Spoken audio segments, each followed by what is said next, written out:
Welcome to World of Marketing Podcast, a Foster Web Marketing production. Here's your host, Tom Foster. Shut up before I start yapping. Because here we are, the World of Marketing. I don't know, episode, Thomas, what episode is this? This would be 81. 81, Brad Parker. Episode 81 with my good buddy, the Texan, Brad Parker. Now, you know I must love this man from the bottom of my heart because he's a Dallas Cowboys fan. And as we've talked about before, it's tough to get a Dallas Cowboys fan on this podcast, right, Thomas? Because we are, yes, Washington. Football team? Yeah. You serious? Anyway, but you guys are suffering. You're suffering right now. So I'm not going to pour any more salt in the wound or anything like that. You're going through your own thing. And as a friend to another friend. Well, you know what we ought to move it over to, Tom, is hockey. I don't know anything about that. And I'll take the Stars and that's right. That's what you're into more anyway, right? The hockey. That's right. I've been a season ticket holder for 20 years, and it's killing me. We didn't win we last won the Stanley Cup the only time in 1999. I've had season tickets the entire time, and the year we go back, other than back in 2000 with New Jersey Devils, the year we go back is during COVID, lockout, bubble, have to watch it all on TV, which quite frankly was pretty damn good, but sure didn't get the sense of being there. Right. There's something beautiful about that. So Brad, thank you so much for being on the World of Marketing and being my guest here. My pleasure. Thanks for having me. So just for everybody, so Brad Parker is a very boutique oriented firm down in right outside of Dallas and Fort Worth, personal injury lawyer. He's been doing it for 30 years. 36 years now. 36 years. 36. And he's a great lawyer and one of my good buddies. And he and I became friends a few years ago and were introduced. I think it was at a PILMA conference, wasn't it? I think that's exactly right. I believe that's exactly right. Yeah. So, and we have Michelle Davis to thank. Michelle, I hope will listen to this podcast. And Michelle is the one that spotted you. She was probably like, who's the handsomest guy in the room? There he is, and ran over. Yeah. I'm sure that was it. I won her heart immediately because we started talking about numbers and analytics. That's right. We were on the same and page. You pulled out your smartphone and showed your spreadsheet of your KPIs, which shows where your leads were coming from. And I'll never forget it because she grabbed your arm, your phone, and brought it physically over to me. And she was like, "You got to get this guy." That's exactly what happened. And I was like, "Oh man, that's great." And you and I hit it off. And we had a great time. That was in Salt Lake City. And we found a little speakeasy, if I recall. You found a little speakeasy. I thought we were going home, and I saw you snaking off, and I was like, where is he going? And you gave me a wink, wink, nudge, nudge. And we went into some place that looked like a convenience store, like a little tiny store. And you said magic words to this person. And then they opened a door and we go down this creaky stairs or whatever we did. And then we wound, because I kind of barely remember it. Well, we wound up at a little establishment down there that was making... Yeah, it was like a giant establishment underground. Yeah. And that was a good time. It was a really good time. And you and I became quick friends. Ended our relationship. And, soon after that, you gave me the great honor of working with you and having your business and working on your website and your marketing. And since then, it's been a great relationship. It's been a heck of a great ride. Yep. And so let's talk about the things that we want to cover. And I'm going to ask you a bunch of questions, Brad. But why clients and not cases are the most important thing. So that's one of the things that Brad's going to talk about, because it's for a lot of you to know this stuff. You got to think about it in this way. You got to think about taking care of people. And that's what brings the best cases and clients to you. And how to provide consistent and the best kind of client care, right? How do you take care of them? And then how to keep your clients engaged and top of mind. So that's kind of what we're going to kind of get out of you today, Brad, because you need to educate some people here and do so they can do what you've done over 36 years. So you graduated high school early. I didn't know that. I did. Yeah. It's one. Tell me a little bit about that. Yeah, I was on this fast track of going nowhere. If I don't get away from high school and the environment I was in, I might get sucked up in it. You were a party boy back then? I was. I had. There's some great pictures that you have to supply us that you've shown me before. You with that long Leif Garrett hair. It was rather long, and but I always had a sense of responsibility. I got my first job when I was 13 years old. Skipped school so I could go to it. But bottom line was, I knew I wanted to be a lawyer at a very young age. I knew I was going to go to college. I knew I was going to go to law school, and I wasn't in the best environment. And I had the foresight. It was subconscious, more than conscious, I think, to go to summer school, get all the extra credits, and got out a full year early. And I took a year off between college or high school and college, bought a pickup, put a camper shell on it, decked it out, and went traveling for a year. I know my parents. So cool, man. My parents thought there is no way this kid's going to come back and go to college. But we did. I did. And just traveled around, lived in Red Osa, New Mexico for a while, traveled to Florida, just all through the South. Just had a great time working I got my general electrician's license when I was 17, 18, right in that age, because my dad was an electrical contractor. I learned the trade pretty early. And so I just go hang out somewhere, get a couple of weeks job, earn some money, go somewhere else, get a job, earn some money, go somewhere else. Very cool, man. It was good, but it also cemented the fact that I did not want to be an electrician the rest of my life. It's a very honorable and good profession, made my dad some good money. But I didn't like crawling under floors, through attics, and breaking my back. I wanted to work with my head and not my back. And that really kept me motivated to go to law school. Is that really what, was there any kind of event that you were like, I want to be a lawyer? Or were you thinking about different kinds of professions or? No, I guess with being the renegade rebel that I was back then, I really kind of had some scrapes with authority figures. And I quickly realized that if you really wanted to make some changes and have an impact, you could be more effective working from the inside out instead of from the outside in.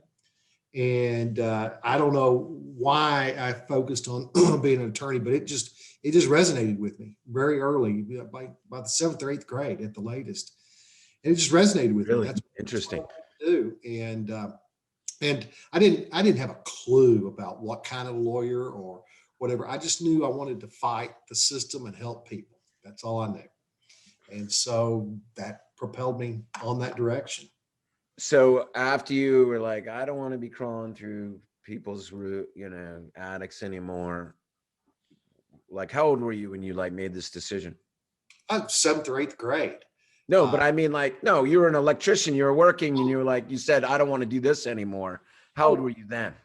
Oh, I knew I didn't want to do it throughout the entire process. It was a great way to make money, some good money, help put me through school. But I always would go, this isn't going to be a full-time life career. So how did you get to go to law school or college? Or how old were you when you started doing that? Well, I was the normal age when I went to college and law school, but I worked as an electrician all the way through college. Put myself That's through. Pretty cool. So I'm Yeah. sure you're fun. Well, I had fun. I just worked, Yeah. kind of folks' attention. And then in law school, my first year I worked as an electrician as well. But then I got some clerking jobs and stuff. The pay cut was dramatic from being an electrician to a damn clerk in Lubbock, Texas, clerking for law firms. But it was great. It was a thing. Where did you go to school? University of Texas at Austin was my undergrad degree. Graduated there in 1982. Then went on to. Some people refer to. What is that? Yeah. Yeah, I did it. Yeah, there you go. Look 'em horns. Hook 'em horns. There you go. Then I went to law school. Some people refer to it as the Harvard on the Plains. Other people know it as Texas Tech. And I went to Texas Tech University for my law school. And it was a great decision. Tech gave me a wonderful, wonderful legal education. It was kind of litigation oriented from all the mock trial programs they had. I got very involved in all of that. And I knew from the beginning that I wanted to be a litigator. And what was really cool about that time, Tom, it was so bizarre. Every firm in the state of Texas was looking for litigators, and they would wine and dine us. They would fly us all over the state to interview. I mean, they would come to the school and interview. Then they would invite you to come down for an interview, and they would pay all expenses paid, put you up in the hotel, wine and dine you, go through the firm.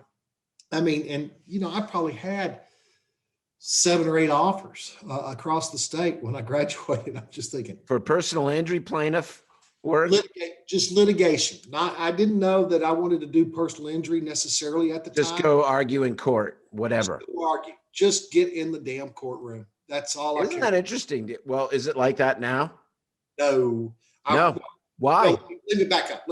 Yeah. Yes, it's like that now. Get me in the courtroom if I can't get the case resolved. But it's nothing. I don't want to be in there for any other reason than a personal injury case. That's all I do. That's all I live and breathe. I don't want to go argue some breach of contract. Sure. Corporate. Yeah, but I mean, like, it's not like that for everybody else now, right? I mean, like, do they get wined and dined? Oh, no. The world has changed, right? It's dramatically changed. I mean, those are the good old days. I'm sure it still happens in some quarters, but not like it used to back then. That's for sure. Yeah. So when you did you get into personal injury right away? Is that what you chose, or did you dabble around in other stuff and then wind up with personal injury? I wish I had gotten into it a little quicker. I clerked with some PI lawyers when I was going to law school, but when I came out, I got a job with a big fancy, one of the largest firms in Fort Worth. And I worked for them doing commercial litigation, representing banks and insurance companies and that nonsense. And there was a big implosion at the firm, and I knew I wasn't happy. And I went with a group that splintered off, and then I pretty much splintered off from them pretty quickly after that. I fell in with some guys that were doing personal injury about 5 years into my practice, and it was a natural. It was just a natural. Fort Worth's kind of a pretty close-knit community. And not having lived here and grown up here and not exactly the blue blood, I knew that I would have difficulty fitting in with that group. And so personal injury just was a natural for me because it just gave me the opportunity to butt heads with other people and help. So you moved to Fort Worth. You were originally at Lubbock, right? That's what you said? Right. So what brought you to Fort Worth? When my parents divorced when I was a kid, about sixth grade, and my mom moved out to Dallas and brought us kids out there. But every summer I'd go back to Lubbock. So I had a little bit of back and forth. West Texas in me. And Oh, Fort interesting. Worth seemed to be the perfect spot. A lot of West Texas flavor, but with the big town amenities. Yeah, that's cool.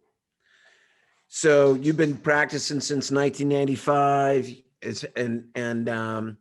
Once you got into personal injury, like when did you go on your own, Brad?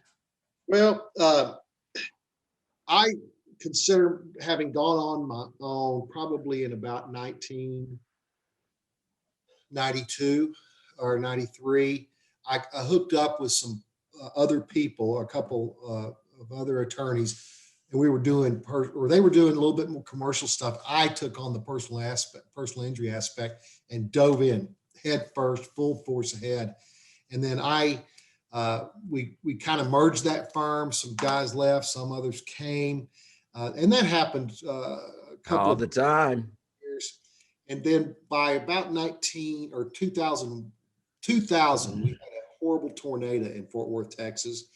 And I never will forget, we had just signed a brand new 5-year lease. We were on the 27th floor, something like this big building downtown Fort Worth. A little apprehensive about signing this new lease, especially as a PI attorney being downtown in a high rise. But tornado comes through the day of the signing of the lease and destroys the building. We get out of the contract or the lease agreement, and I said, you know what? And my partner said the same thing. He went one direction, I went the other direction. So I've pretty much been on my own as a solo practitioner with other attorneys working with me, associate attorneys. But I've been doing that pretty much for the last 20 years. That is a very interesting nugget of your story, that a tornado. I've never heard that one before, folks. Well, tornadoes never cross rivers and never go to downtown. Well, this one did both. It jumped the river, destroyed downtown. Boy, somebody wanted you to go on your own. Yeah. It was a divine sign. That's great. That is great. We're going to have to remember that one, Thomas. That's going to be great. A tornado. Okay, so you went on your own, and you're very selective about your cases and clients. So tell me how you go about doing that. Well, for a while there, I did door law. I don't know if you are familiar with door law, but it's basically anything that walks in the door, you will handle. So I did that for a while, and then we did some volume car wreck stuff, but I quickly decided I didn't like it. We're just doing it to keep the lights on. And then as time goes by and you get a little more experienced and well known, we were able to pick and choose a little bit more about who we wanted to represent and what type of cases. At first it became the case, and then it became the individual. And interesting. And, I'm not a volume guy. I mean, you talk to I think everybody comes to this conclusion. Certainly, other lawyers. That's why I wanted you to speak about it, because other lawyers are just like you. So many solo practitioners are just like you, and they think they want all this. But in the end, it's not really about this volume of cases. It's about working with people. Go ahead. Yeah, that's the way it was for me. I didn't want the headaches of the volume. I mean, if you do the sincere volume, have hundreds and hundreds of cases, you're just increasing your headaches from my standpoint, increasing the number of staff you have to have. And you really don't develop a relationship. In fact, most your clients probably hate you because you're not returning their calls. You settle their case cheap. You're taking the full fee and leaving them, you're putting more money in your pocket than they are. And it's just not a good situation. And I couldn't get the fulfillment and satisfaction from not knowing my clients and helping them on an individual basis. And so I really cranked it down, and we're looking only for the bigger and better cases and a lot fewer of cases, number one.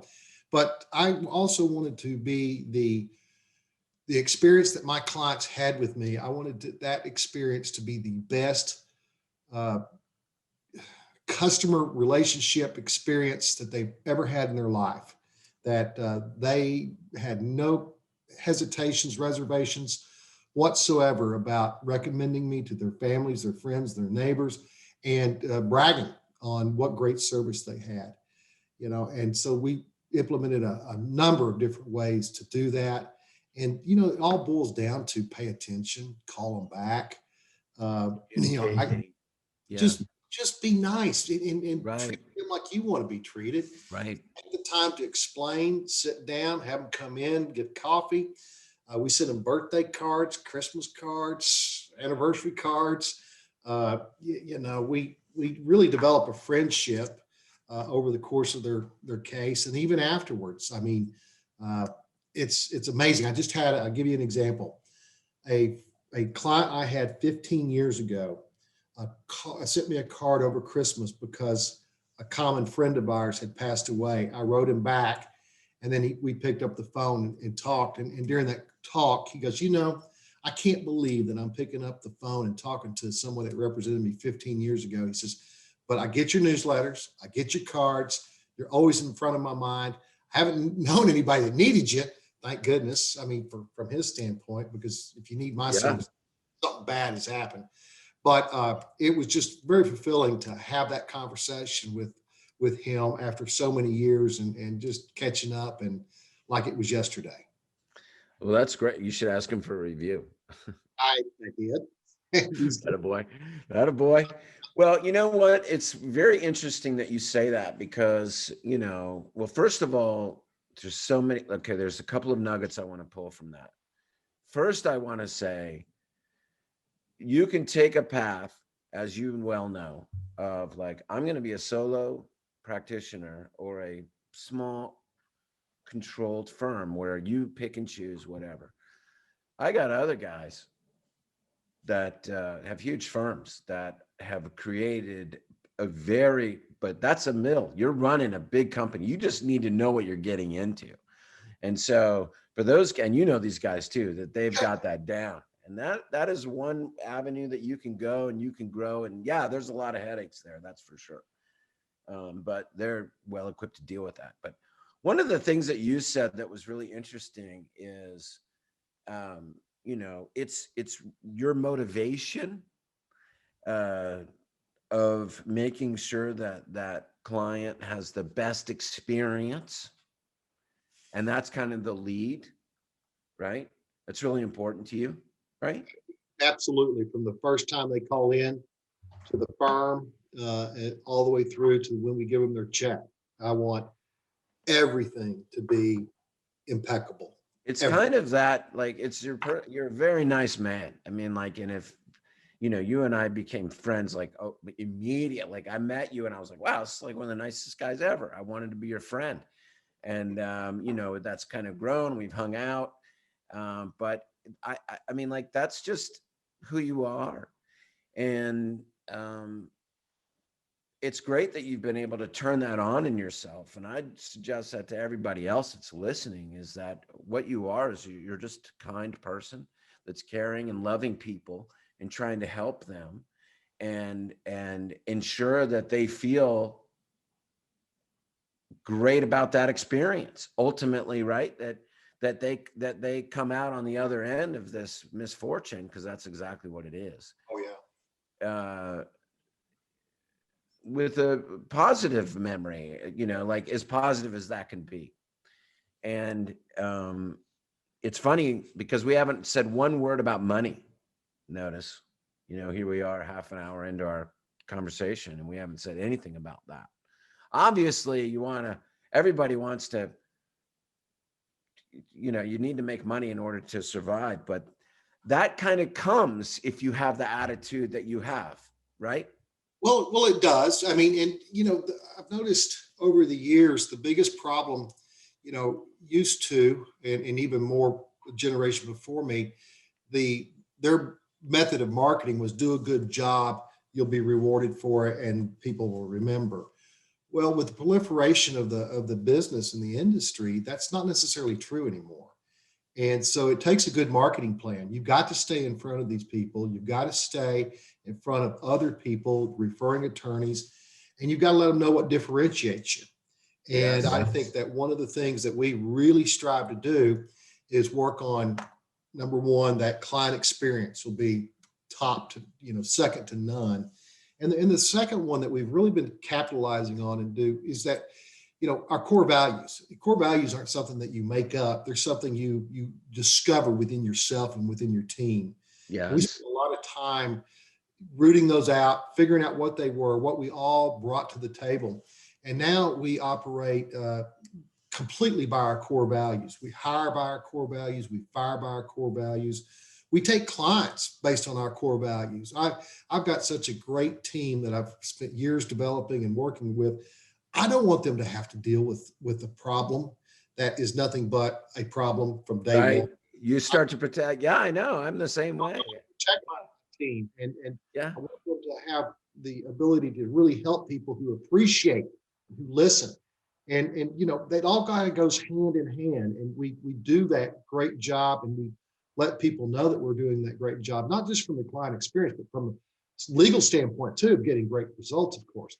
But it's all that process that I think leads to clients being really satisfied, because we don't sugarcoat anything. We tell them straight up. And that's the thing that I think most clients want to hear more than anything, is the straight truth with good bedside manner. They want to know what their options are. They want to know what the law is. They want to know why it can't work this way. And if you take the time, hold their hand, explain them, walk them through it, they appreciate that. They don't Yeah, want you they to. want an advocate. That's what we look to lawyers for. That's having worked with lawyers in the past myself in various different ways. That's what I've always, like, you guys know things that we don't. And we rely on you, we trust you, and especially what you do. It's an intimate relationship, that is over a long period of time, depending upon the case. You know things about people that their best friends and family Don't know. don't know.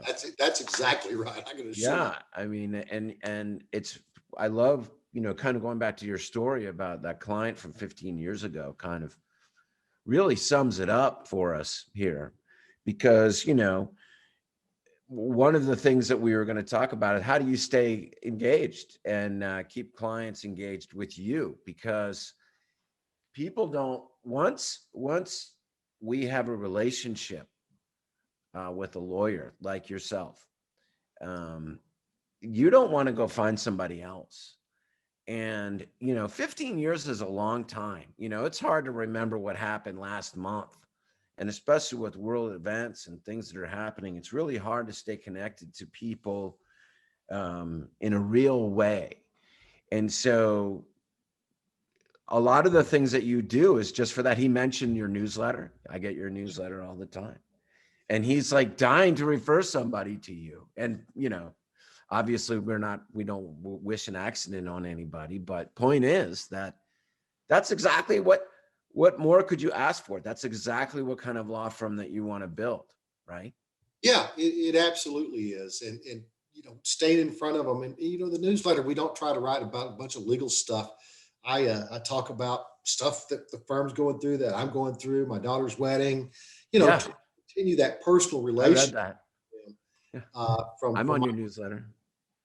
So it's all bar talk. Well, That's okay. So you brought it up, Bar Talk. That's great. That's your podcast, right? And that's also, like, everybody that's listening, that know me. This is what episode 81 we said of this podcast, and I recommend all lawyers and anybody really has the opportunity to do podcasts. It is the new content. And Brad, you've been doing this.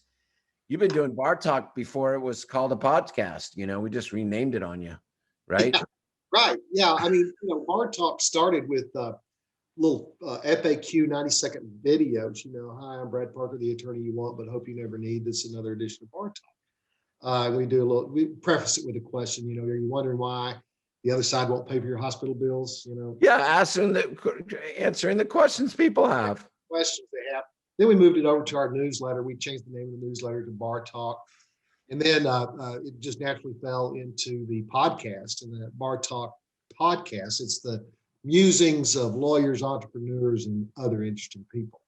And so we've had a lot of fun with that. It took a little bit of a hiatus with the pandemic that was going on. I really enjoyed being face to face with people, and that's not happening anytime soon necessarily. So we've kind of kicked it back up with the Zoom, like you've been doing. Yeah, that's what we did. Watching it, I thought, man, let's get it rocking and rolling again.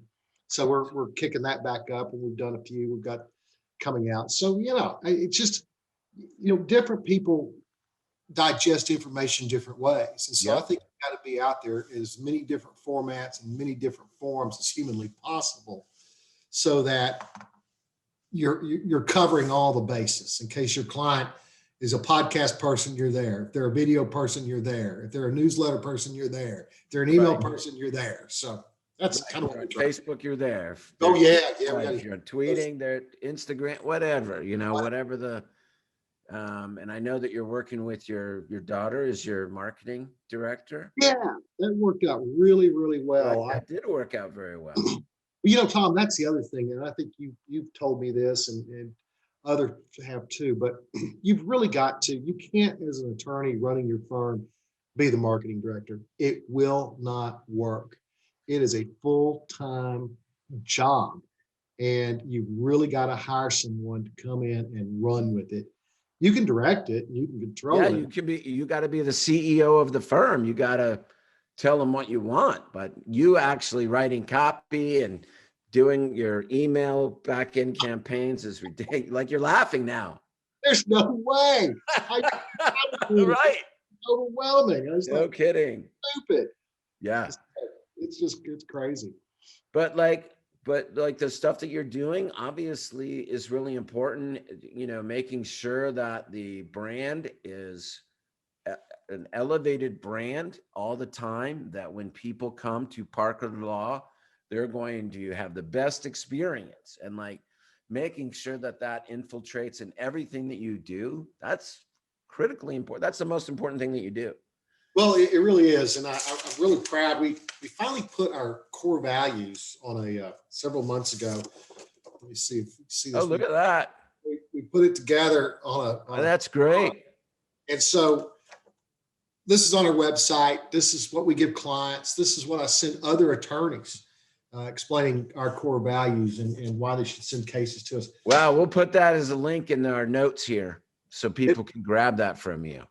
Yeah, by all means. It's so important. And it's really interesting that when we ran the bar talks, the newsletters, I got more calls from other business people and attorneys who go, man, that is great. I love seeing you operate by that. That really resonates with me. It's just a million different things. There really is. And so so I always like to close out these, my world of marketing with two questions. They're pretty easy. But what is the greatest marketing campaign, the best thing that you've ever done? And then what's the worst thing? The biggest boo-hoo, oh crap, that didn't work. What comes to mind? The probably the biggest and thing that I've done, both from time and money standpoint, that I think is really good, is the videos. I mean, the videos make a huge difference. What's the guy's name in New York, the medical malpractice guy? Jansky. Yeah. I watched some of his stuff, and then I got involved in doing the videos, and then hiring the marketing director to post in social and just push. Because I hear more than anything, while they don't necessarily turn into calls, I get people all the time. I was at McDonald's the other morning getting breakfast. I hate to admit that, I'm trying to eat healthy, but the lady at the drive-through window goes, I know you, you're on TV. And I go, no, I'm not on TV. She goes, well, I've seen a lot of your videos. And I'm going, really? She goes, yeah, you're a lawyer, aren't you? And I go, yes, I am. So they're being seen. And that's those videos pop up in feeds and you never, but that's fantastic. Yeah. The worst marketing decision I've ever done. Oh God, there's probably a million of those, that you try to be out there, but that's hard to say, Tom. I've made a lot of mistakes over the years. But I would say the biggest mistake that I've had would be a marketing campaign that didn't have some type of call to action or tracking mechanism in it. I know that for a long time, I ran an ad in our local paper, the Fort Worth Star-Telegram, that just had the name. I was just trying to be front of mind branding in the paper. Yep. And I'm not sure that was a good or bad idea, but I know I have no idea because I didn't track it. I couldn't measure it. I just don't know. And therefore it was probably a bad idea and waste of money to spend it the way I did. You've always got to have a call to action. You've got to have some way to try to track it and see what's happening. Well, that is a fantastic lesson, both of those things for everybody. We're going to leave it at that, Brad Parker. Anybody that wants to get in touch with Brad, we'll put his link to his website, Parker Law Firm, down in the notes, and your email and all your contact information. Absolutely. I know that you're very kind, and if there's other lawyers that want to like just pick your ear or send you cases that they have in Fort Worth or in Dallas or in Texas, I'm sure that you'll talk to them about that if they're worth your time. And thank you very much, Brad Parker. Well, I thank you, Tom. I appreciate you having me on, and I look forward to having you on my podcast here in the near future. I cannot wait to be a guest on Bar Talk. That's funny. We've had Bar Talks before. And I'm sure we will again. All right, my friend. Well, thank you. And everybody, you will hear from me soon, but thank you so much to my guest, Brad Parker, episode 81 of The World of Marketing. Everybody take care. All right, stand by, Brad Parker.